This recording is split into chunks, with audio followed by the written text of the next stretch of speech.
Bob here, demonstrating the Gladiator II Paintball Sentry from Project Sentry Gun. I've got it in manual mode for the moment, so yeah, I can point and click to shoot the gun, but we want to put it in autonomous mode because that's what's cool, so it can shoot, aim all by itself. First things first, we're going to turn smoothing on, so we'll check box up here. I want to make sure it's set to track motion. You can also track color, but we're not doing that right now. We're going to make sure the gun's turned on, enabled, and set to semi-automatic, because we're using a semi-auto gun. Anticipation's turned on, that leads the target, and I think we're all set to go. So let's see it in action. Enable autonomous mode.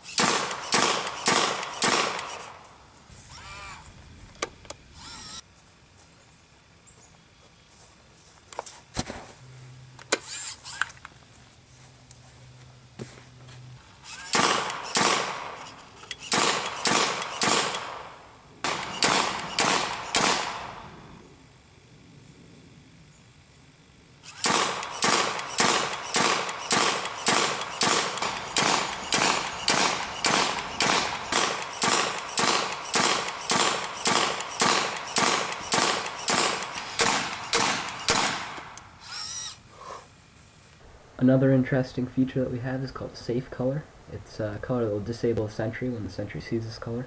I've set it to orange in this case, it's turned on, and it matches an orange sweatshirt that I have, and I'm going to show the sentry to disable it. So you see the target comes out without the sweatshirt, and it's shooting as normal. Now when I whip out the orange sweatshirt, it disables the sentry, it turns off, stops shooting, so I'm safe.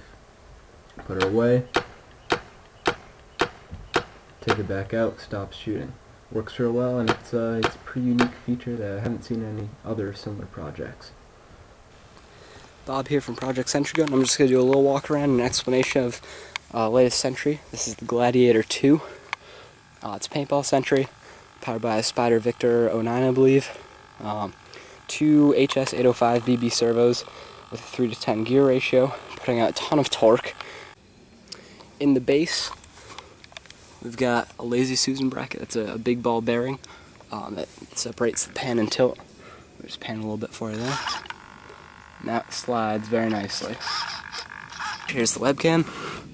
It's in this case protected by some plexiglass on the front, I think that's 1/4 inch, and a PVC fitting in the back. Around the sides too. Our CO2 tank is hose clamped onto the bottom, hangs down here, and we've got a remote line from that up to the gun, which works real well. Keeps the weight of the tank off the gun, I'd recommend that. There's a little electronics box in the back here with the reload switch that puts in the reload position for us. And I haven't installed it yet, but this is a servo power switch. Turn off the power to the servos when you're not using it. Inside the electronics box is all the wiring, as well as 2 packs of AA's wired in series. So we get 6 volts out. It's twice the endurance of single pack of AA's, because there's 2 of them. Sorry, not in series, in parallel. Controlling the whole thing, there is a Sentry controller version 8, one of these, right inside there. You can see it's got servo connections for the pan, tilt, and trigger servo, and USB port goes, or USB plug goes right into the computer. So our only connections are the webcam and the USB for the Sentry controller into laptop. The laptop would normally be housed in a briefcase or some sort of watertight case to protect it, but I don't have that out today. Haven't gotten one of those for the Sentry yet, and that could be mounted right here on the back of these legs across here. That would work well. Speaking of the legs, actually, these are steel pipe, 1-inch steel pipe, threaded at the ends, as you can see, and inside there, there's little receivers. So these actually unscrew for transportation. You can take it apart into fairly small pieces. You get one piece that's the top up here, and the base, and then 3 legs, and then you can even take the air tank off if you need to. The gun is triggered by this little servo mechanism inside here, which just squeezes the trigger like that. Man, that's loud. It is a semi-automatic paintball gun.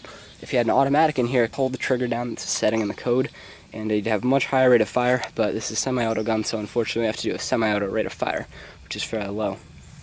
This gun can also be taken out of its mount.